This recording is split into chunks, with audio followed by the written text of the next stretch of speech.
বিসমিল্লাহির রহমানির রহিম। আসসালামু আলাইকুম প্রিয় ভাই বোনেরা, আপনারা কেমন আছেন সবাই? দেশের ভিতরে এবং বাইরে আলহামদুলিল্লাহ আমরা ভালো আছি। আমি এখন সিদ্ধ ডিম মেখে ঝুঁকে আমি ভাজি করতেছি, রান্না করব ঝোল দিয়ে। দেখেন, আমি সিদ্ধ করার ভিডিওটা দিই নাই, কারণ একটু ঝামেলায় ছিলাম, সেই জন্য এখানে এগুলো ভাজতেছি। আমি এগুলো রান্না করব। আজকে শুধু ডিমে রান্না করব। কালকের অনেকগুলো রান্না করছি, এগুলো সবগুলো আছে।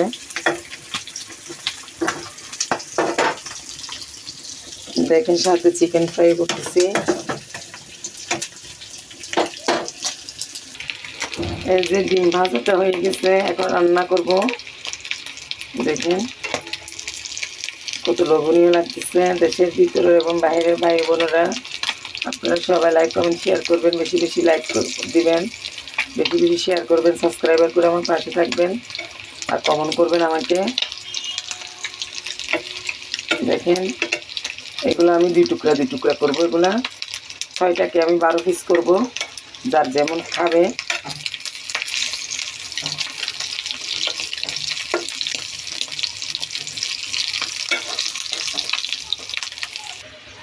দেখেন, আমি এখানে পেঁয়াজ দিয়ে দিয়েছি, তারপর ওগুলো কষানো হয়েছে, লবণটাও দিয়ে দিয়েছি।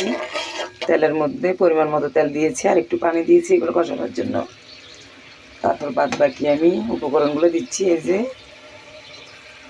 অল্প পরিমাণের, আমি মরিচ বেশি খাওয়া ভালো না, অ্যাভয়েড করে চললে হয়। আর যারা তো খাবেন, আমি ঝালটা একটু কম খাই, কাঁচামরিচের ঝালটা একটু বেশি খাই। তারপরে হলুদের গুঁড়া দিচ্ছি, আমি মরিচের গুঁড়াটা দিয়ে দিচ্ছি। এখন হলুদের গুঁড়াটা দিচ্ছি এই যে পরিমাণ মতো। তারপর আদা রসুন আর জিরা বাটা এগুলো দিয়ে দিচ্ছি আমি সামান্য পরিমাণে। যেহেতু আজকে অনেক ঝামেলা, একটু বাচ্চাকে নিয়ে কলেজে গেছিলাম,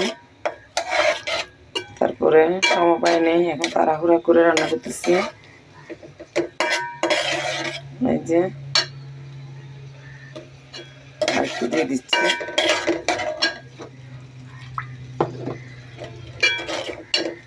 কাঁচামরিচটা দিব আমি এখন।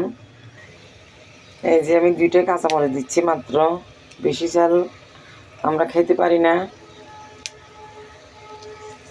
এই যে 2টা দিলাম, আর একটু সামান্য মরিচের গুঁড়া দিয়েছি, তো দেখেছেন। এগুলো কষবে এখন।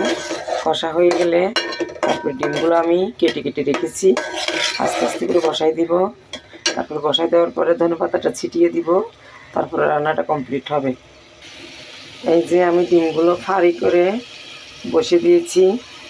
গোটা থাকলে হয় কি, ভিতরে মানে ফালাটার এখানের ভিতরে নুন মরিচগুলো মশলাগুলো ভালো করে ঢুকে না। এখন যার মতোতে সে খেতে পারবে, 2 পিস হোক, 3 পিস হোক, 4 পিস হোক বা 1 পিস হোক, যার যেমন মনে চায় তেমন করে খেতে পারবে। আমি ফালি করে দিই। আর মানি হচ্ছে ভিতরে মশলাগুলো ঢুকে না, সেই জন্য ঢোকার জন্য অনেক প্রসেসিং রান্না করা যায়। আমি এখন এগুলো আবার উল্টিয়ে পাল্টিয়ে দিব, এক পিঠ হয়ে গেলে আরেক পিঠ এরকম করে উল্টিয়ে দিব। আপনারা দেশের ভিতরে এবং বাইরের ভাই বোনেরা যারা আমার ভিডিওটা দেখতেছেন, ইনশাল্লাহ আপনারাও ট্রাই করবেন। একবার করে এভাবে করে রান্নাটা করে খেয়ে দেখবেন কী স্বাদ লাগে। সেই স্বাদ কিন্তু। আমি এখন ধনেপাতাগুলো দিয়ে দিব। এই দেখেন, এখন উল্টিয়ে দিয়েছি আমি। এখন ধনেপাতাগুলো দিয়ে দিব ছিটিয়ে উপর থেকে। হয়ে যাবে আমার দম ডিম রান্না। মানে এটা ডিমের রান্নাটার নাম হচ্ছে